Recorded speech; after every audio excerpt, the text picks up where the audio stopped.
சிறுகதை அத்தனையிலும் அம்மா. வெளிநாட்டு பயணத்திலும் நிழலாய் தொடரும் அம்மாவின் அக்கறை. ஒரு பார்சல் மருந்து ரவிக்கு அன்பின் உண்மை பொருளை உணர்த்திய தருணம். அம்மாவின் அன்பை ஒரு வார்த்தையிலேயோ ஒரு செயலிலோ அடக்கிவிட முடியாது. அது நம் வாழ்வின் ஒவ்வொரு அணுவிலும் நீக்கமர நிறைந்திருக்கிறது. அதை உணர்த்தும் ஒரு சிறுகதை மதர் லவ்.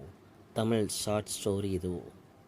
ரவி ஒரு பெரிய மென்பொருள் நிறுவனத்தில் மேலாளராக பணிபுரிகிறான். அவனது உலகம் வேகமானது, இயந்திரத்தனமானது.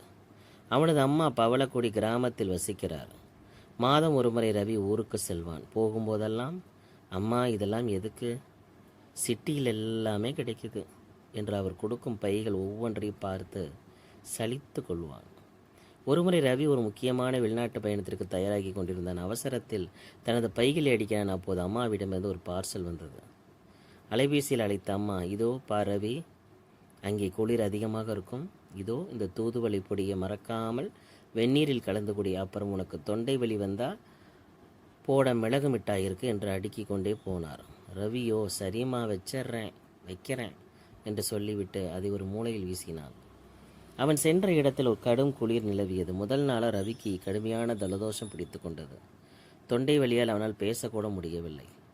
மறுநாள் காலையில் மிக முக்கியமான கூட்டம், மீட்டிங். கையில் இருந்த ஆங்கில மருந்துகள் எதுவும் வேலை செய்யவில்லை. அப்போது தற்செயலாக தனது சூட்கேஸை திறந்தவனுக்கு அதன் அடியில் அம்மா வைத்திருந்த அந்த சிறிய பார்சல் கண்ணில் பட்டது. அதில் அம்மா தன் கைப்பட எழுதியிருந்தார், வெந்நீரில் கலந்து குடி, கண்ணா சரியாயிடும். அதை எறிந்த சில மணி நேரங்களிலே அவனுக்கு புத்துணர்ச்சி கிடைத்தது. கூட்டத்திலும் சிறப்பாக பேசினான். அன்று இரவு அறைக்கு திரும்பிய ரவி தன் பையை முழுமையாக பரிசோதித்தான். அங்கே அவன் அவசரத்தில் மறந்திருந்த அவனது அடையாள அட்டை. அம்மா அதை தேடி எடுத்து அடியில் வைத்திருந்தார். அவன் கழற்றி போட்ட அவனது கை கடிகாரம், அவனது மிகவும் பிடித்த அம்மா கையில் செய்த முறுக்கு. ஒவ்வொன்றையும் பார்க்கும்போது ரவியின் கண்கள் கசிந்தன. அவன் ஆழமாக யோசித்து பார்த்தான். அவன் காலையில் எழும் அலாரத்தில் அம்மா இருந்தார். அவன் கட்டும் சட்டை மடிப்புகளில் அம்மா இருந்தார். அவன் அறியாமலே அவனது ஆரோக்கியத்தில் அம்மா இருந்தார். அவன் கஷ்டப்படும் நேரத்தில் தேடி வரும் ஆறுதலில் அம்மா இருந்தார். அவன் எங்கு சென்றாலும், எத்தனை உயரங்களுக்கு போனால் அவன் நேரது நிழலை போல அவனது அத்தனையில் அம்மா கலந்திருந்தார். அம்மா என்பது வெறும் பெயர் அல்ல, அது நம்மை சுற்றி இருக்கும் ஒரு பெரும் கவசம் என்பதை அன்று ரவி உணர்ந்தான். உடன் அலைபேசியை எடுத்து அம்மா என்று அழைத்தான்.